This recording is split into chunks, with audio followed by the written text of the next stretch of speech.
Bom dia, irmãos. Paz seja convosco. Continuando nossos estudos aqui em Filipenses, agora finalizando no capítulo 4 dessa carta suave de Paulo, aqui no versículo 1 a 7, resumidamente, diz assim: Portanto, meus irmãos, permanecei firmes no Senhor.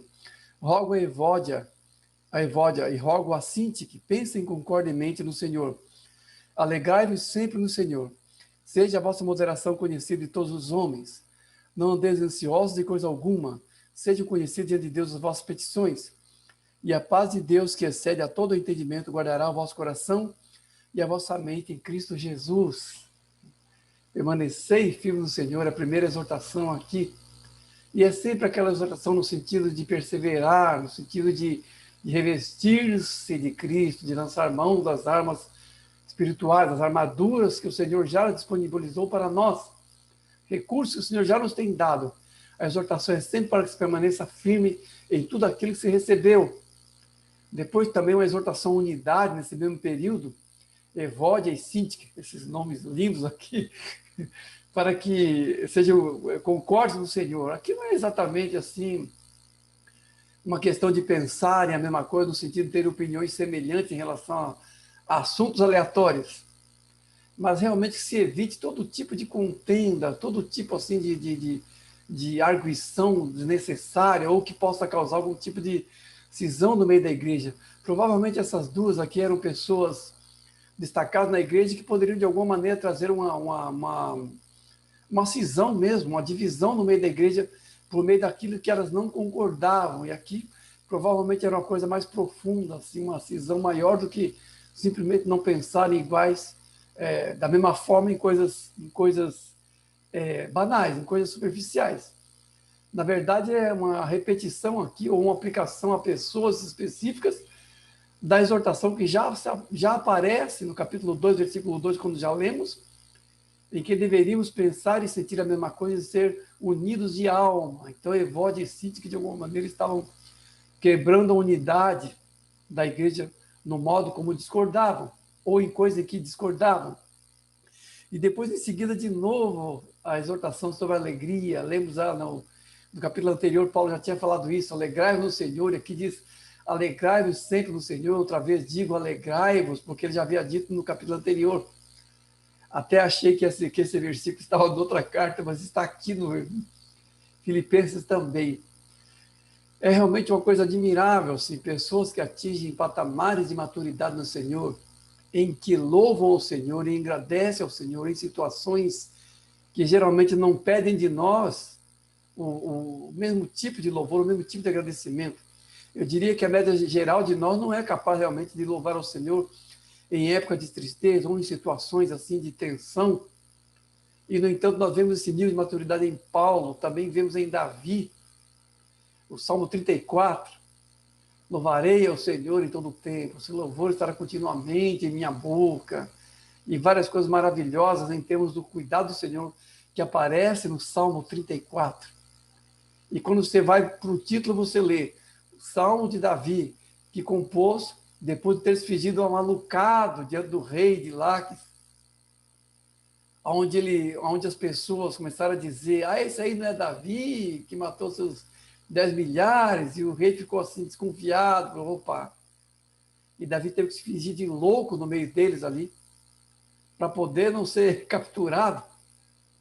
E depois dessa situação, obviamente a situação de humilhação, de constrangimento, Davi compôs esse Salmo 34, esse salmo maravilhoso que é o Salmo 34. Eu perguntaria, quem de nós sairia de uma situação de extrema humilhação e comporia um Salmo 34? Pense na situação mais humilhante que você já passou. E responda sinceramente, se você comporia o Salmo 34 depois disso. Louvarei ao Senhor em todo o tempo. Seu louvor estará continuamente na minha boca. Louvai ao Senhor comigo e juntos exaltemos o seu nome. Isso depois de ter se fingido de louco, de ter deixado baba escorrer pela boca para fazer de conta que era louco e poder escapar de uma situação de risco. E depois daí vem o Salmo 34. E Paulo também falando, alegrai-vos em todo o tempo. Ele que está preso enquanto escreve isso. Está preso. Está em situação de encarceramento, não é tornozeleira nem nada, era prisão mesmo. Era o pé no cepo. E ele está falando, alegrai, você conseguiu outra vez, digo alegrai-vos. A alegria perfeita, como já disse antes, é a alegria na situação que geralmente vem da nossa parte um correspondente de tristeza. Se da tristeza, da humilhação, vem o louvor a Deus, essa é de fato a alegria verdadeira e mais completa. Esse é o louvor mais profundo, realmente. Eu diria que está para nós como possibilidade essa maturação, ou esse nível de maturidade, de louvar e agradecer ao Senhor em situação de extrema humilhação. Pessoalmente, eu não diria que atingir essa perfeição. Eu diria mais que sou que nem todo mundo. Me entristeço como todo mundo se entristece. E louvo ao Senhor quando estou contente. Estou mais parecido com aquela passagem de Tiago. Está alguém triste? Ore. Está alguém alegre? Cante louvores. Eu estou mais em Tiago do que em Paulo ou Davi.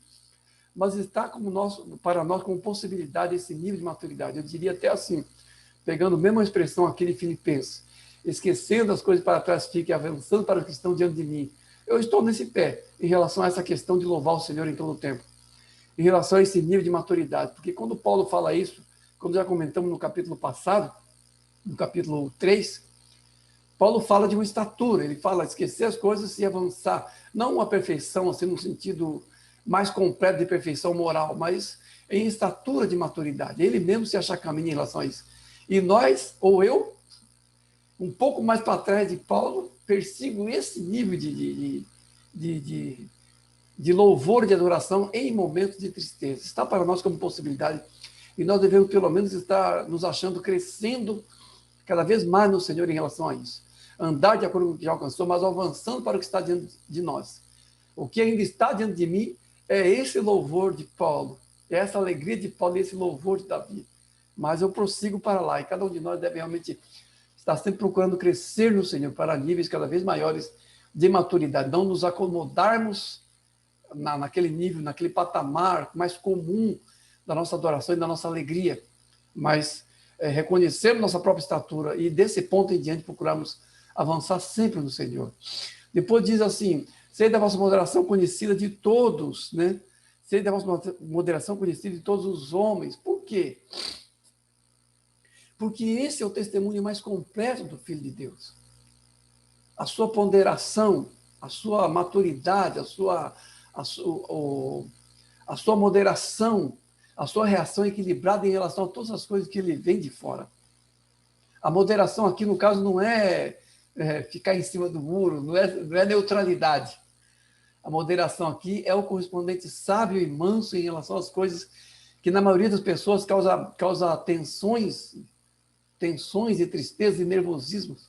É mais associado aqui ao controle próprio, aquele fruto do Espírito que é o controle próprio, que se revela muitas vezes em temperança, mas que é muito mais do que isso, é um controle em relação às reações gerais, a percepção da justa medida de todas as coisas e a nossa reação ponderando as coisas em sua justa medida ou acima delas pela nossa transcendência no Evangelho, por nos posicionarmos acima das contingências e reagirmos mansa e sabiamente em relação àquilo que nos vem, principalmente em termos de contradição e de tensões que muitas vezes podemos ser a voz de Deus e a solução em nosso modo de moderação e de mansidão perante elas. E desse modo sermos luz para as pessoas. Seja a vossa moderação conhecida de todos os homens, que as pessoas olhem a vossa moderação, que as pessoas olhem o vosso temperamento controlado pelo Espírito e vejam a luz ali do Evangelho, exemplificado nesse modo manso de ser e de reagir. É muito mais do que disciplina, é muito mais do que legalismo, porque a pessoa legalista, ela secciona a realidade e vai colocando tarjas e tarjetas dizendo não isso, não aquilo outro. E vai ticando itens desse mundo e dizendo isso não, isso não, isso não. Esse é o legalista. Ele pode parecer uma pessoa moderada, mas ele simplesmente está regulando a vida e não interagindo sabiamente com seus itens. Essa é a diferença do moderado para o legalista ou o meramente disciplinado. O moderado, ele tem uma visão mansa da vida e não precisa nem necessita fazer partições da existência com itens de pode e de não pode, porque a sua interação geral é uma interação sábia e mansa com todas as coisas. Seja a vossa moderação conhecido de todos os homens. Que isso seja a vossa luz e o vosso testemunho em relação às coisas do mundo, em justa medida e principalmente com uma correspondência sábia e inteligente na resolução de problemas, na resolução de tensões e no uso e usufruto das coisas desse mundo. Não a mera disciplina, não o mero legalismo.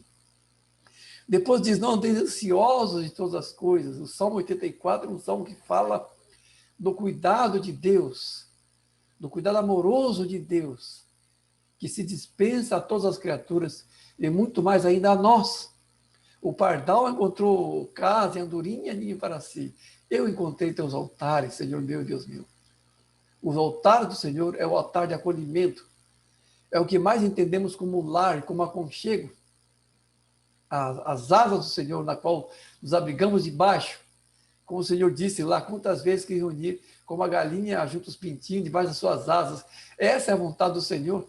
Como uma galinha que ajunta os pintinhos debaixo das asas. Assim também nos abrigamos debaixo das asas do Altíssimo, nos braços amorosos do Pai. Assim, entendendo realmente o seu cuidado amoroso para conosco. Daí a exortação de não andar ansioso de coisa alguma. Porque a ansiedade, de fato, assim, é o contrário da confiança. E o cuidado amoroso de Deus deve realmente, assim, abrigar o nosso coração e colocar o nosso coração firmemente tranquilo, firmemente confiante no Senhor. Também é um nível de maturidade, também é algo que devemos alcançar no Senhor, essa perfeição de confiança nele, de modo a não andarmos ansiosos. Lá no Apocalipse sinótico, lá em Mateus 24 e 25, uma das exortações do Senhor, que deve ser o nosso modo de vigilância, é com relação ao peso do nosso coração, com relação às ansiedades da vida. O Senhor fala formalmente isso. Vigiai, cuidai que o vosso coração não se torne ansioso pela embriaguez, pela busca da riqueza e pelas preocupações dessa vida. Às vezes nós não estamos embriagados, nem procuramos riqueza, mas estamos muito ansiosos com as coisas dessa vida. E, no entanto, lá em Mateus 24 e 25, quando o Senhor fala dos fins dos tempos, ele fala que o nosso modo de vigilância passa pela vigília do nosso coração, para que ele não fique pesado pelas preocupações dessa vida. Então, aparece na palavra do Senhor, tanto quanto norma assim, de cuidado, quanto norma de vigilância, a questão do nosso coração realmente repousar no Senhor e confiar no seu cuidado. De modo que nossa mente e coração sejam guardados e a paz de Cristo realmente se está no nosso coração, como diz a passagem. Né? E Deus guardará, e a paz de Deus que excede todo entendimento, guardará o vosso coração e a vossa mente em Cristo Jesus. A condição para que nossa mente e nosso coração seja guardado na paz e na tranquilidade do Senhor é que realmente não andemos ansiosos. Pelo contrário, confiemos nas provisões do Senhor e oremos para que Ele supra nossas necessidades. E não precisemos realmente andar assim com o coração pesado em relação a isso. Essa exortação vai se tornando cada vez mais precisa para nós, principalmente no modo que aparece no Apocalipse sinótico de Mateus 24 e 25. Porque é claro que as coisas piorando, o desemprego aumentando, pandemias assim tirando o emprego das pessoas. É claro que seremos tentados pela ansiedade, pela escassez. Porque essas coisas podem vir realmente sobre o mundo no modo assim de uma grande tribulação até, da qual não acredito que escaparemos. E aí, realmente, mais do que nunca, teremos que estar confiantes no Senhor, até como modo de nossa vigilância em um tempo escatológico de escassez. Temos muito mais do que em qualquer outro tempo, estar confiantes no Senhor e na sua graça e na sua provisão, para termos mente e coração guardados no Senhor e não cairmos na vala comum da angústia e da ansiedade, e sermos tentados a fazer até coisas erradas para tentar livrar a nossa vida, sendo que ela deve estar guardada no Senhor em todos os tempos. Amém? Atentemos para isso.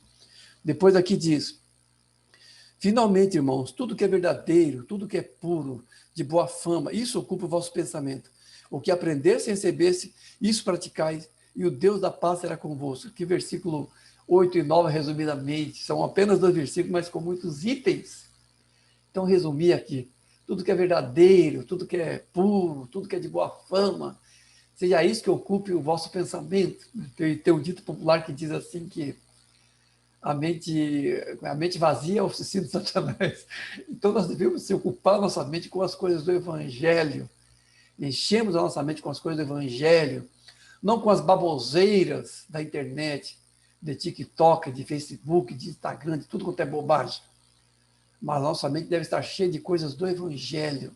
É claro, retomando aqui uma exortação que já fiz antes, é claro que nós não devemos estar assim, desconectados ou alheios às coisas que estão avançando, até porque se tornam inescapáveis. Diria assim que a internet das coisas é um avanço escatológico para o fim e que vai assim nos obrigar praticamente a estarmos o tempo todo assim conectados, e a norma da vida vai ser conectada.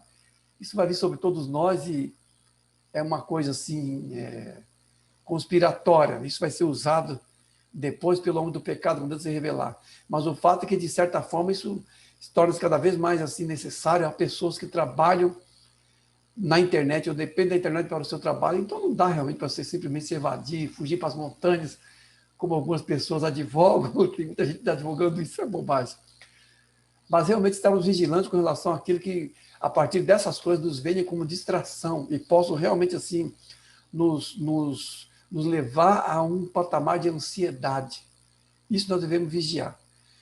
Usar dessas coisas, mas não andar nelas assim como norma comum.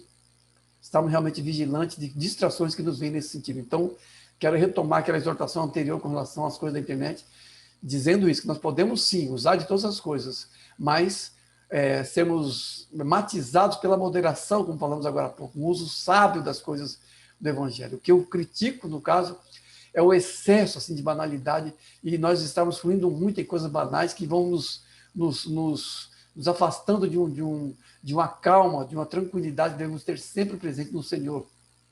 Não devemos ter o pensamento assim vazio, não devemos ter o pensamento assim vagando por aí, mas devemos nos encher de tudo que é verdadeiro, de tudo que é puro, de tudo aquilo que é do Evangelho, na verdade. Daí, no caso, eu vou dizer assim, há muita coisa que pode se aprender, e até mesmo usar a internet para aprendizado, e não para essas coisas banais que tem por aí.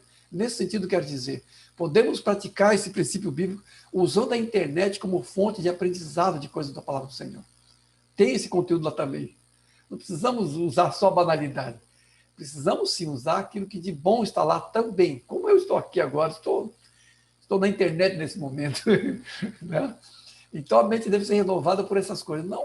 Não tem nada a ver aqui com um pensamento positivo. Veja bem, não é mentalização.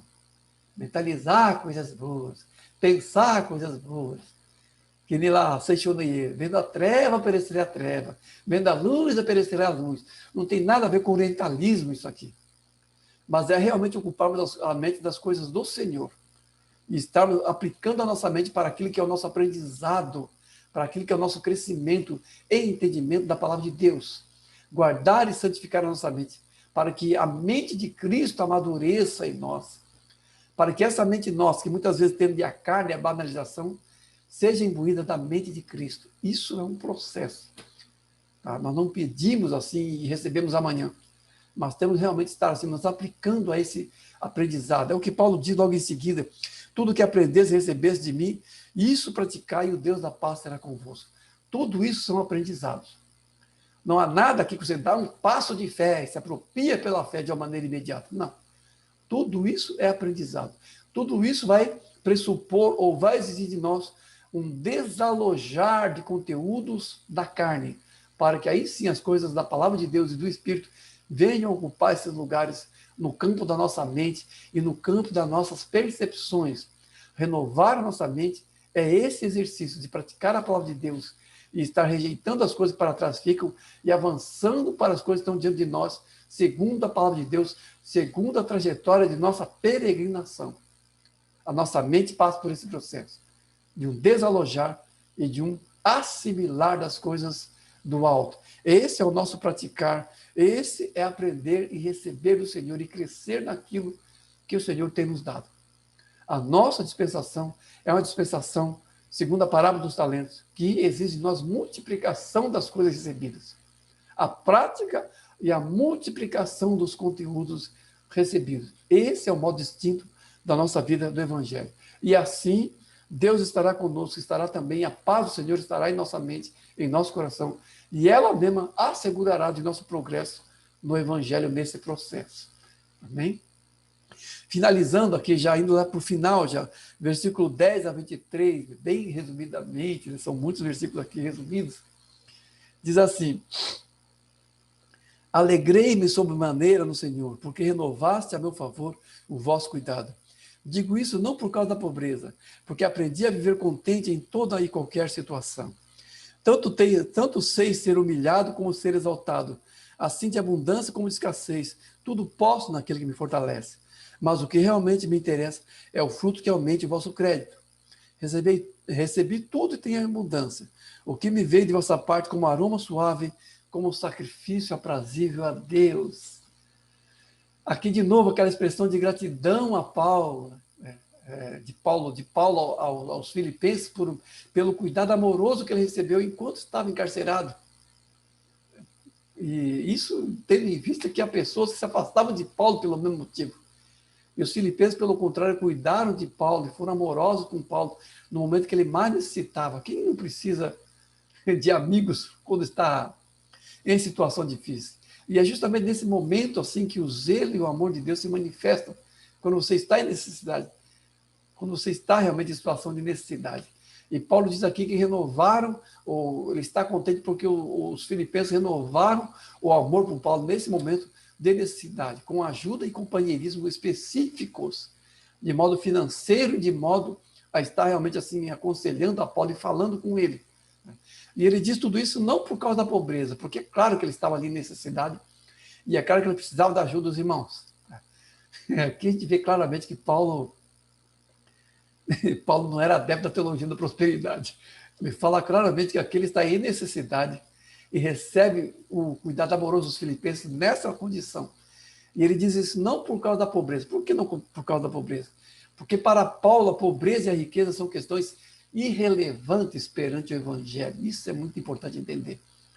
Porque há um ensinamento errado no meio da igreja que vincula o conhecimento do evangelho, que vincula o evangelho a progresso material. Um processo de seishonorização do evangelho. Aqui no sul não é muito comum, mas lá no sudeste é muito comum uma seita japonesa chamada Seishonoye, que é chamada o lar do progredir infinito. E toda essa seita, que é uma mistura de cristianismo, budismo e shintoísmo, uma seita japonesa, vincula o místico ou o espiritual com o material, ou o uso do espiritual em prol do material e do progresso material. A Seishonoye prega isso. E há muitas pessoas pregando um tipo de Seishonoye também vinculando dessa maneira. Esse é um trecho de Paulo que claramente desvincula completamente o progresso material ou o ganho material com relação às percepções do evangelho. Até porque nisso está a nossa verdadeira alegria. Paulo diz que ele aprendeu a estar contente em qualquer circunstância. E a verdadeira alegria, como já falamos agora há pouco, e o verdadeiro louvor estão justamente em momentos de humilhação e de perda e de pobreza. A maturidade no Senhor é justamente a maturidade que se revela em momentos como esse. Em momentos que para nós são momentos de perda e de humilhação. Se exaltamos o Senhor enquanto nós mesmos estamos humilhados, então de fato exaltamos o Senhor.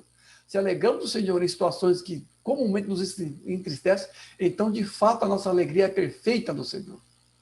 A verdadeira alegria e a verdadeira riqueza são conhecidos por Paulo em sua experiência prática. É nessa situação que ele está contente, é nessa situação que ele se alegra. Aprendi os segredos de estar assim, contente em qualquer circunstância. Então não vamos deixar levar por pregações de prosperidade, por distorções absurdas disso. Tudo posso naquele que me fortalece. Meu Deus! Usam esse versículo tomando e pensando fora do seu contexto para significar exatamente o contrário do que ele quer dizer. Porque quando Paulo fala tudo posso naquele que me fortalece, ele está justamente falando da transcendência pessoal dele, em um contentamento maduro do Senhor, apesar justamente das provações, apesar justamente dos açoites, dos encarceramentos, da pobreza e da humilhação. O versículo diz exatamente o contrário do que muitas vezes se faz uso dele no meio da igreja. E Paulo está dizendo isso. A honra, a desonra, o muito ou o pouco, são questões irrelevantes, porque a visão pessoal de Paulo está para além dessas contingências, está para além disso. A verdadeira fonte de contentamento estão para além das circunstâncias humanas, Aqui, de novo, vou dizer, Paulo não se definia como ele e suas circunstâncias, como as pessoas muitas vezes falam. Eu sou em minhas circunstâncias. A nossa circunstância não nos define, não deveria nos definir. Para Paulo não havia essa definição. E aquilo que pela circunstância do mundo é considerado como honra, ou desonra, ou muito, ou pouco, para Paulo não tem relevância nenhuma. E essa é justamente a nossa maior dificuldade. Nossas medidas. Quais são nossas medidas? Com o que medimos as coisas? Nossas medidas muitas vezes são medidas humanas, e aqui vou dizer, sinceramente, vou me incluir aqui também nisso. Medidas erradas, que nos impedem de ver a riqueza na pobreza, ou muito no pouco, a honra na desonra, porque essas são as medidas do Evangelho que não se associam com as medidas da nossa carne, com as medidas do nosso interesse, com as medidas dos cursos desse mundo e da filosofia do pensamento corrente nesse mundo. Porque no mundo, o muito é muito material. A honra é a honra de homens. E a riqueza é a riqueza material. Essas são as medidas do mundo. E muitas vezes nós nos pautamos por essas medidas e deixamos de ver as medidas reais do reino de Deus e do Evangelho, que pressupõe muitas vezes honra em desonra, muito em pouco, riqueza em pobreza. As igrejas ricas de Apocalipse eram advertidas severamente pelo Senhor. Tu és rico, mas tu dizes que é rico, mas não sabe que és miserável, pobre e segue nu. Isso está dito para a igreja de Laodiceia. Enquanto que para a igreja que era realmente pobre, que era a igreja de Tiatira, Esmirna, a igreja de Esmirna, o Senhor diz, conheça a tua pobreza, mas tu és rico. Então as medidas invertidas do Evangelho são invertidas por aquilo que de invertido está no mundo, porque o mundo não conhece o Evangelho e não segue o Evangelho, não tem o Evangelho por medida. E nós não deixemos nos enganar por isso, não deixemos nos abater muitas vezes por isso. Porque essas coisas são medidas carnais, e Paulo não se mede por elas claramente aqui. Ele as transcende pela graça do Senhor, pela graça do Evangelho. Depois ele diz aqui, recebi toda abundância, o que veio da vossa parte como aroma suave, como sacrifício aprazível a Deus. Qual é o sentido maior do sacrifício do Antigo Testamento? Quais são os conteúdos proféticos contidos nos sacrifícios do Antigo Testamento? São conteúdos de vida com Deus e de interioridade do Evangelho.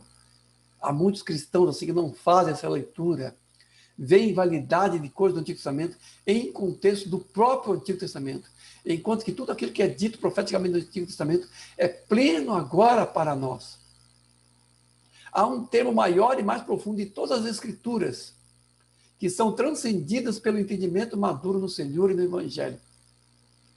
De modo que, de certa forma, se nós entendermos pelo Evangelho os conteúdos do Antigo Testamento, entenderemos o sentido maior e mais definitivo, que eram os sentidos reais que o Senhor intentava que se entendesse, e que muitas vezes não foi entendido, e mesmo hoje, às vezes não é entendido pelos evangélicos.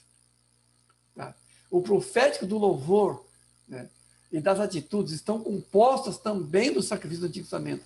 A oferta suave, a oferta pacífica do Antigo Testamento eram coisas encarnáveis pelo Evangelho em nossas atitudes, em nosso modo de louvar ao Senhor e em nosso modo de agir entre nós. Comunicação da graça de Deus em ações amorosas. Comunicações da bênção, do inefável, como diz Paulo, como Paulo fala lá em Coríntios, quando fala das ofertas. Ele fala das ofertas, o dom de ofertar, ou a oferta como aroma, como dom inefável. A generosidade que partir de dentro é um ato em si mesmo agradável e sacrificial a Deus. Se nós entendêssemos realmente o que é se oferecer a Deus como sacrifício e aroma suave, como diz lá em Romanos, entenderíamos que nossas ações são sacrifícios a Deus em aroma suave. Nossos atos amorosos, tanto quanto sejam amorosos, tanto quanto sejam desprendidos, tanto quanto comportam comunicações da graça de Deus em demonstração de amor uns pelos outros, nisso nós cumprimos aquilo que profeticamente apareceu no Antigo Testamento como ofertas pacíficas, como ofertas de aroma suave ao Senhor. Porque é nesse nível que Paulo alça aquilo que veio amorosamente dos filipenses como assistência a ele.